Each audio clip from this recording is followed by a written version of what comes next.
오늘 금요 심야 예배 오신 여러분들 환영하고 축복합니다. 서로 인사하는 시간을 갖도록 하겠습니다. 사랑합니다. 축복합니다. 한번 해주실까요? 네, 사랑합니다. 축복합니다. 네, 감사합니다.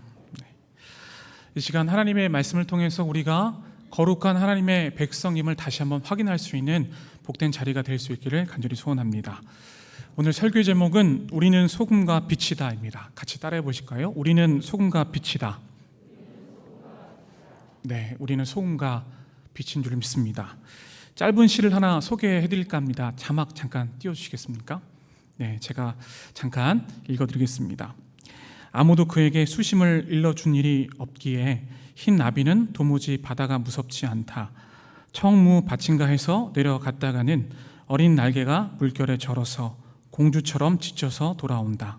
3월달 바다가 꽃이 피지 않아서 서글픈 나비 허리에 새파란 초생달이 시리다.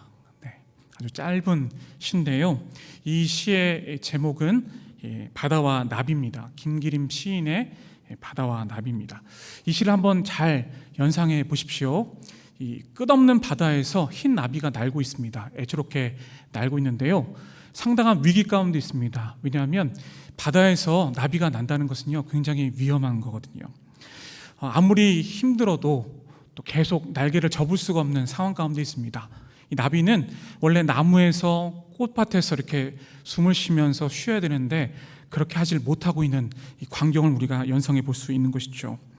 힘이 빠져서 날개를 접게 되면 결국 이 나비는 죽게 됩니다. 저는 이 시를 통해서 이 흰 나비가 우리의 모습과 같지 않나라는 생각을 한번 해보았습니다. 하루하루 살아가는데 많이 지쳐 있습니다. 힘들어 있습니다. 날개를 접을 수도 없는 상황 가운데 있고 지친 우리의 일상을 잘 보여주고 있는 이 시의 모습을 볼 수가 있는 것이죠. 그러나 이 무겁고 힘든 이 상황 속에서 우리의 날개가 되어주신 주님의 그 힘과 능력이 있기 때문에 우리는 훨훨 날아오를 수가 있는 것이죠. 그래서 주님의 인도하심에 따라서 결국 우리가 당도해야 할 목적지, 바로 영적 가나안 땅으로 인도함을 받을 수가 있다는 것이죠. 이제 나비가 아니라 독수리의 날개와 같이 훨훨 날아서 영적 가나안 땅으로 도착할 수 있다는 것을 우리는 믿고 살아갈 줄 믿습니다. 그래서 우리는 하나님의 백성으로서 진리의 말씀을 가지고 이 진리를 실천하면서 하나님의 복음을 전해야 되는 사명이 있다는 것이죠. 이것이 주님께서 우리에게 바라시는 삶이라고 할 수가 있습니다. 자, 그렇다면 구체적으로 주님께서 우리에게 바라시는 삶은 무엇인지, 이 땅 가운데서 우리가 가져야 될 사명은 무엇인지를 함께 이 말씀을 통해서 깊게 상고하도록 하겠습니다. 자, 우리는 지금껏 소금과 빛의 삶, 소금과 빛의 역할에 대해서 많은 설교를 들어왔던 것이 사실입니다. 여러분들은 소금과 빛의 삶, 어떠한 삶이라고 생각하십니까? 자, 오늘 본문 마지막 절인데요, 마태복음 5장 16절 말씀을 함께 같이 봉독하겠습니다. 이같이 너희 빛이 사람 앞에 비치게 하여 그들로 너희 착한 행실을 보고 하늘에 계신 너희 아버지께 영광을 돌리게 하라. 아멘. 착한 행실을 보고 하늘에 계신 너희 아버지께 영광을 돌리게 하라 라고 말씀합니다. 여러분, 성경에서 말하는 착한 행실, 착한 삶은 무엇일까요? 그것은 세상에서 말하는 윤리적이고 도덕적인 그런 착한 행실, 착한 삶을 뛰어넘는 것을 말합니다. 이미 착한 행실, 착한 삶은 성경에 나와 있습니다. 예수님께서 우리에게 말씀하신 내용이 있는데요, 그 말씀을 보도록 하겠습니다. 요한복음 10장 11절 말씀입니다. 같이 함께 읽겠습니다. 나는 선한 목자라. 선한 목자는 양들을 위하여 목숨을 버리거니와. 아멘. 여기 나와 있는 선한이란 뜻이 바로 성경이 말하는 착한 삶, 착한 행실이라고 할 수 있는 겁니다. 단순히 세상에서 말하는 선과 악, 이것을 뛰어넘는, 다시 말해 3년간의 공생의 사역을 통해서 예수님께서 말씀하신 모든 말씀과 사역들을 총칭하는 것이 바로 착한 삶, 착한 행실이라고 할 수가 있는 것이죠. 이것을 근거로 해서 하나님 앞에서 자신의 모든 것들을 비우신, 자기를 부인하고 십자가를 지신 그 예수님의 삶, 그 모든 것이 바로 착한 행실, 착한 삶이라고 할 수가 있는 것이죠. 자, 그렇다면 그러한 착한 행실이 나오기 위해서 우리가 감당해야 할 소금과 빛의 삶은 무엇일까요? 소금의 그 역할은 무엇이고 빛의 역할은 무엇일까요? 성경에서 말하는 소금과 빛의 역할, 그 삶은 무엇일까요? 빛은 많이 들어보셨기 때문에 오늘은 좀 소금에 대해서 좀 더 자세하게 살펴볼까 합니다. 먼저 소금에 대한 의미를 보면요, 첫 번째로 소금은 썩는 것을 방지합니다. 썩어가는 것을 방지하게 되죠. 이것은 상징입니다. 세상의 부패와 타락을 막는 그런 역할을 하는 것이 바로 소금이다 라고 하는 것을 알 수가 있죠. 소금은 그냥 있지 않습니다. 닳아서 없어지게 되는 거죠. 부패한 것을 막으면서 자신은 없어지는 것, 그것이 바로 소금의 의미이다라는 것을 알 수가 있습니다.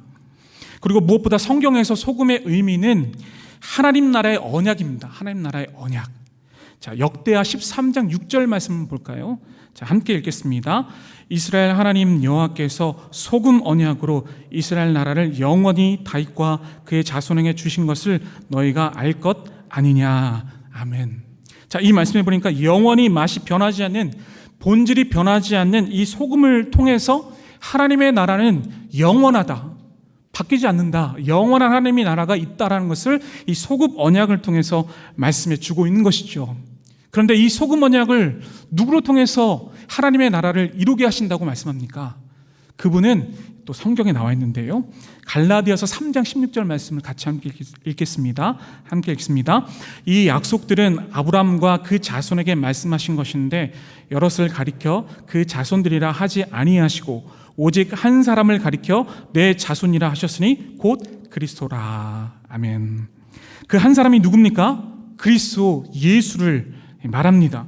그분을 통한 하나님의 언약이 분명히 이루어질 것이다 라고 성경은 우리에게 약속하고 있는 것이죠. 그래서 하나님을 통해서, 다시 말해 예수 그리스도를 통해서 이 언약을 이루어내신다라고 하는 것을 알 수가 있습니다. 그런데 더 중요한 것은 무엇이냐면 예수 그리스도, 그분과 함께 동행하는 사람들이 있는데 그 사람들도 함께 이 하나님의 나라를 이루어 간다는 것을 말씀해 주고 있는 것이죠. 에베소서 1장 3절에서 7절 말씀 같이 함께 읽어보실까요? 찬송하리로다. 하나님 곧 우리 주 예수 그리스도의 아버지께서 그리스도 안에서 하늘에 속한 모든 신령한 복을 우리에게 주시되 곧 창세전에 그리스도 안에서 우리를 택하사 우리로 사랑 안에서 그 앞에 거룩하고 흠이 없게 하시려고 그 기쁘신 뜻대로 우리를 예정하사 예수 그리스도로 말미암아 자기의 아들들이 되게 하셨으니 이는 그가 사랑하시는 자 안에서 우리에게 거저 주시는 바 그의 은혜의 영광을 찬송하게 하려는 것이라. 우리는 그리스도 안에서 그의 은혜의 풍성함을 따라 그의 피로 말미암아 속량 곧 죄 사함을 받았느니라. 아멘. 예, 이 언약을 이루어 가시는데 누구와 함께 이루어 가신다고 말씀합니까? 예수 그리스도로 말미암아 그 자손들, 다시 말해 하나님의 아들들, 바로 우리들을 통해서 함께 이 하나님의 나라를 이루어 가신다라고 성경은 말씀해 주고 있습니다. 그러면 어떤 방법으로 이루어 가신다고 말씀합니까? 에베소서 1장에 나와 있는 것처럼 예수님께서 자신의 피로 말미암아 속량, 죄 사함을 통해서 그 방법으로 하나님의 나라를 이루어 가신다라고 하는 것을 우리에게 말씀해 주고 있는 것이죠. 왜 그렇게 하셨습니까? 왜? 분명한 목적이 있지 않습니까? 말씀해 보니까 이렇게 이야기하고 있습니다. 창세전에 우리를 택하사 거룩하고 흠이 없게 하시기 위함인 것입니다. 우리를 거룩하고 흠이 없게 하시기 위해서 우리를 택하셔서 하나님의 나라를 이루어 가시는 분명한 목적이 있다는 것을 우리에게 말씀해 주고 있는 것이죠. 이것이 소금의 역할입니다. 부패하는 것을 막고 하나님의 나라를 이루어 나가는 분명한 소금의 역할이 성경을 통해서 우리에게 보여주고 있다는 것이죠. 그래서 나를 비워내고 내가 닳아져서 없어지는 가운데 하나님의 영광, 하나님의 그 고귀하고 존귀한 그 영광이 드러날 것을 우리에게 말씀해 주고 있는 것이죠.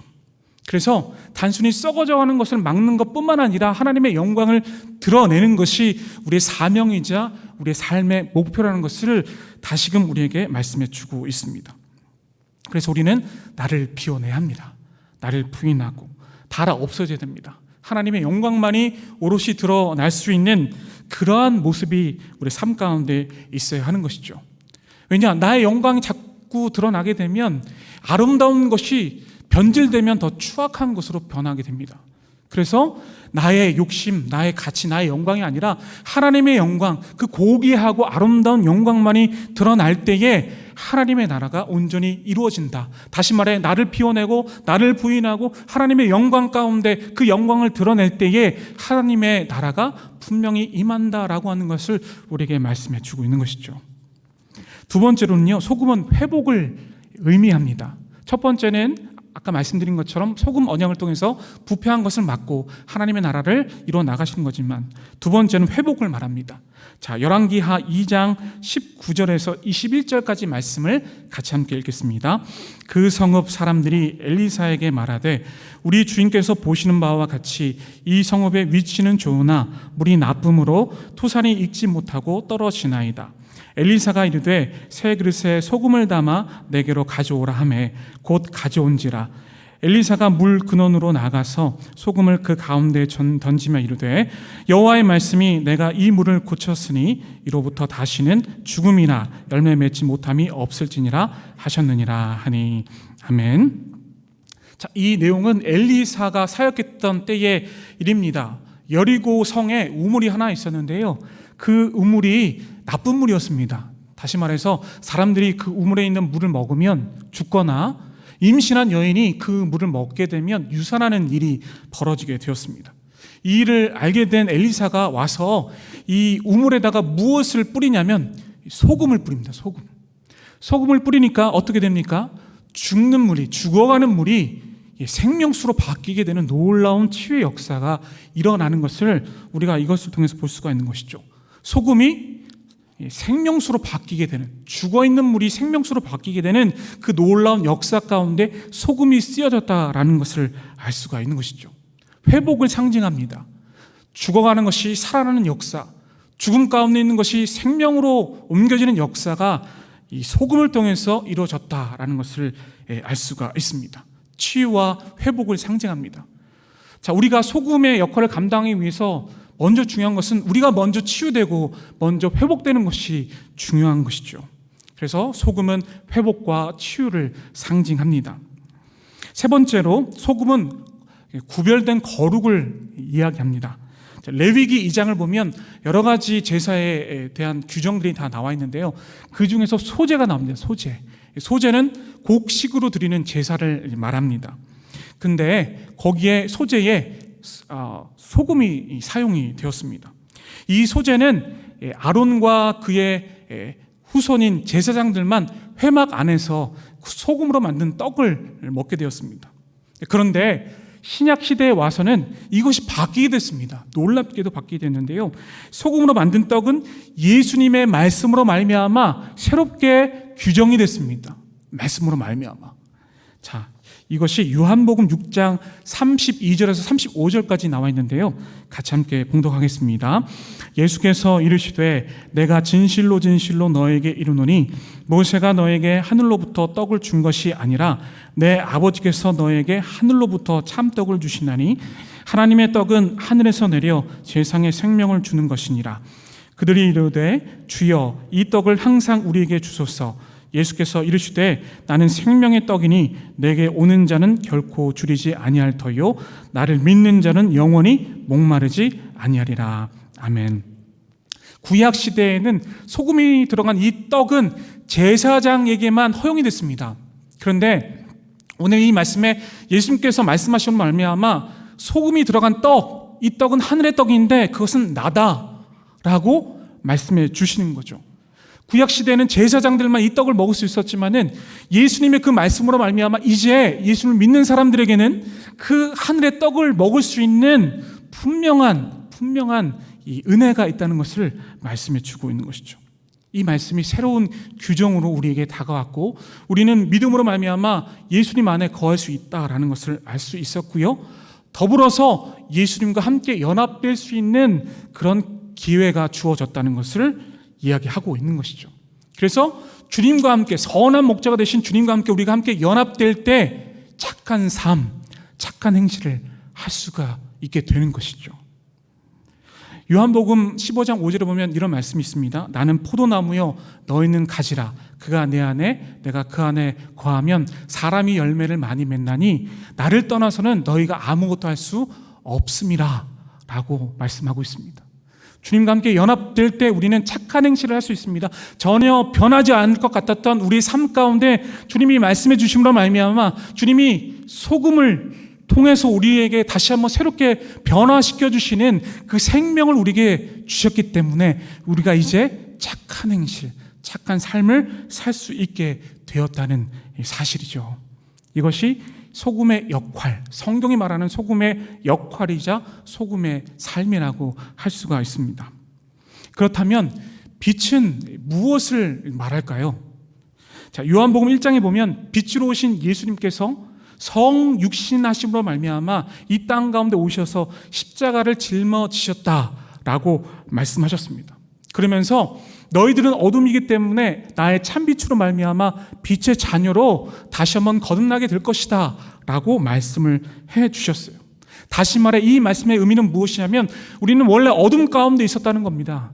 그런데 우리는 그 어둠 가운데 있었는데 그 어둠을 인식하지 못했다는 거예요. 내가 어둠 가운데 있었는데 그 어둠이 나를 감싸고 있었지만 그것이 어둠인지 몰랐던 삶을 살아왔던 거예요. 그런데 예수님께서 저 하늘에 계신 하나님께서 성육신 하심으로 말미암아 이 땅 가운데 오셔서 우리에게 참빛을 비춰주셨어요. 그리고 어둠에 있던 우리를 참빛으로 인도하여 내셨다는 이야기입니다. 그래서 우리는 빛으로 인도함을 받았고 이제 저기가 어둠이었구나, 나의 삶에 처음에 있었던 곳은 저 어둠이었구나 라는 것을 깨닫게 되었다는 사실입니다. 그래서 우리는 빛의 자녀로 부르심을 받게 되었다는 거예요. 이제 어둠 가운데 있는 것이 아닙니다. 그리고 이제 더 나아가 어둠 가운데 있는 형제들, 자매들을 예수 그리스도의 빛 가운데로 인도할 수 있는 그 역할이 우리에게 주어졌다는 이야기죠. 그래서 우리는 거룩한 빛의 자녀다라고 말을 하는 거예요. 그냥 얘기하는 것이 아니라 거룩한 빛의 자녀다라고 주님께서 그렇게 말씀해 주고 계십니다. 그래서 요한복음 12장 46절에 이렇게 말씀하셨어요. 예수님께서요. 같이 함께 읽겠습니다. 나는 빛으로 세상에 왔나니 물은 나를 믿는 자로 어둠에 거하지 않게 하려 함이로라. 빛으로 세상에 왔나니 나로 믿는 자는 어둠에 거하지 않기를 간절히 바란다 라고 하는 이 아버지의 마음이 있다는 사실이죠. 그래서 우리는 날마다 참빛, 빛의 자녀로 부르심을 받았기에 거룩한 삶을 살아야 합니다. 살아내야 합니다. 정확하게 말하면 살아내야 한다는 것이죠. 자, 그렇다면 소금과 빛의 삶은 다음과 같이 정의할 수 있습니다. 나를 비우는 것, 나를 부인하는 삶, 다시 말해 예수님이 십자가를 높이 올려드리고 그분의 성품을 닮아서 이 세상 가운데 그 빛을 발산하는 그런 삶을 사는 것이 소금과 빛의 삶이라고 할 수 있는 것입니다. 때로는 내가 세상에서 손해본다 할지라도, 어려운 일이 나를 가로막는다 할지라도, 그럼에도 불구하고 주님과 함께 동행함으로 말미암아 하늘의 소망을 바라보고 하늘의 뜻을 품고 그 하늘의 뜻을 이 세상 가운데 전하며 그리고 이 하늘의 사명을 온전히 실현해내는 것이 바로 빛의 사명, 소금의 사명을 갖춘 하나님의 거룩한 백성의 모습이라고 할 수가 있는 것이죠. 생명의 주체가 나에서 하나님으로 바뀌는 것입니다. 저는 오늘 한 사람을 소개하면서 설교를 매듭질까 합니다. 이분은 저의 신학대학원 선배님이신데 실제로 제가 보지는 못했습니다. 교수님 통해서 이야기를 들은 반대요. 이 신대원 선배님의 삶은 욥과 같은 삶이었습니다. 어릴 때 뼈가 너무 약해서 자주 뼈가 부러지는 일이 있었다고 합니다. 그래서 학창 시절에 그의 꿈이 무엇이었냐면 개근상을 받는 거예요. 학교에 계속 나가지 못했기 때문에 개근상을 받는 것이 학창 시절의 꿈이었다고 합니다. 청소년 시기에는 입에서 냄새가 났습니다. 왜냐하면 안에서 뼈가 으스러졌기 때문에 이 뼈가 으스러진 그 냄새가 입까지 전이가 돼서 입에서 냄새가 났다고 합니다. 그래서 그의 꿈이 바뀌었어요. 뼈에 대해서 연구를 하는 의학 공부를 하고 싶었던 거죠. 그래서 결혼을 하고 가정을 꾸리고 미국으로 유학길에 올랐다고 합니다. 그래서 하루는 미국에서 이제 아내와 아이가 있었기 때문에 이 아내와 아이를 뒤에 태우고 이렇게 운전을 하고 고속도로로 가고 있었는데 갑자기 이제 트럭하고 부딪히게 된 거죠. 다행스러운 것은 앞자리는 이렇게 망가지지 않았지만 뒷자리는 아예 뭉개지게 됐죠. 그래서 아내와 아이를 동시에 잃고 말았습니다. 그 슬픔으로 인해서 상실감은 굉장히 컸기 때문에 의지할 것은 술밖에 없었다고 합니다. 맨날 술만 먹고 술만 먹었습니다. 하나님을 원망했습니다. 어떻게 하다가 이렇게 된 것인지 하나님을 날마다 원망했던 그의 모습이었었다는 것이죠. 그러다 하루는 길거리를 가고 있었는데 레코드 가게에서 나오는 찬양을 듣게 된 거예요. 갑자기 찬양에 마음을 쏟게 되면서 그 자리에서 멈춰서서 그 찬양을 듣게 되었다고 합니다. 하나님의 호흡이라는 찬양을 듣게 된 것이죠. 갑자기 마음이 뜨거워지게 됐어요. 하나님의 그 열정이 그 심장 가운데 있게 된 것이죠. 예전에 자신 삶 가운데 하나님을 원망했던 그 모든 것들을 회상하면서 주님 앞에 엎드려서 회개하게 되었다고 합니다. 그리고 하나님을 온전히 사모하게 되었다고 합니다. 그분과 함께 연합하는, 그분이 나를 안아주시는 그러한 환상을 통해서 다시금 주님 앞에 나오게 되었다는 것을 듣게 되었습니다. 그러던 중 자신이 꿈꿨던 의학 공부에 여전히 매진하였지만 또다시 뼈가 으스러지는 병에 걸리게 되었어요. 도저히 의학 공부를 할 수 없는 상황 가운데 있었기 때문에 요양 차원에서 다시 한국으로 돌아오게 되었습니다. 그래서 한국에서 한 여인을 만나고 결혼을 하게 됐어요. 그리고 다시 유학으로 그 미국으로 가게 되려고 했던 찰나에 암에 걸린 거죠. 암에 걸리게 되면서 절망의 나락으로 완전히 떨어지게 되었습니다. 그때 하나님의 손을 붙잡게 되는 환상을 보게 되었고 하나님 앞에 온전히 엎드려서 순복하며 기도했던 선배님의 모습이 있었다는 것이죠. 그때부터 이렇게 결심을 했다고 합니다. 내가 가야 할 길은 의학을 공부하면서 가는 길이 아니라 내가 가야 할 길은 목회자의 길을 걷는 것이다 라고 결심을 하게 되었다고 합니다. 그러면서 나를 부인하게 됐다고 합니다. 나를 비워내고 내가 없어지고 오직 하나님의 영광만이 있게 되는 그런 꿈을 꾸게 되었고 이제 신학대원에 입학해서 목회자의 길을 걷게 되었다고 합니다. 지금도 하나님의 나라를 소망하면서 하나님의 말씀을 전하고 있는 선배님의 삶을 제가 듣게 되었습니다. 여러분, 우리는 예수님과 함께 연합함으로 말미암아 소금과 빛의 삶을 살 수 있게 되었습니다. 사명입니다. 반드시 해야 할 사명이라는 것이죠. 우리의 힘으로 되는 것이 아니라 하나님의 힘과 그 능력 안에, 성령님의 그 능력 안에서 우리는 소금과 빛의 역할을 감당해야 합니다. 이 땅 가운데 우리는 그 사명을 부름받았습니다. 사명을 가지고 이 땅 가운데 부름을 받았다는 사실입니다. 하나님 앞에 순종하셨던 예수님의 삶을 본받아서 우리가 이 소금과 빛의 사명을 감당할 수 있기를 바랍니다. 전혀 변화되지 않을 것 같았던 우리들의 삶 가운데 우리가 변화되지 않았습니까? 지금도 변화되고 있지 않습니까? 이제 결단해야 합니다. 세상에서 기독교 하면 개독교라고 막 손가락질합니다. 이제 더 이상 그것은 그만해야 됩니다. 이제 빛과 소금의 역할을 감당함으로 말미암아 세상에서 예수 그리스도의 영광을 온전히 선포할 수 있는, 그래서 이 기독교가 진정한 기독교가 될 수 있는 그러한 모습이 있어야 할 줄 믿습니다. 우리 모두가 진정한 기독인으로서 하나님의 영광을 발할 수 있는 우리 모두가 될 수 있기를 간절히 소원합니다.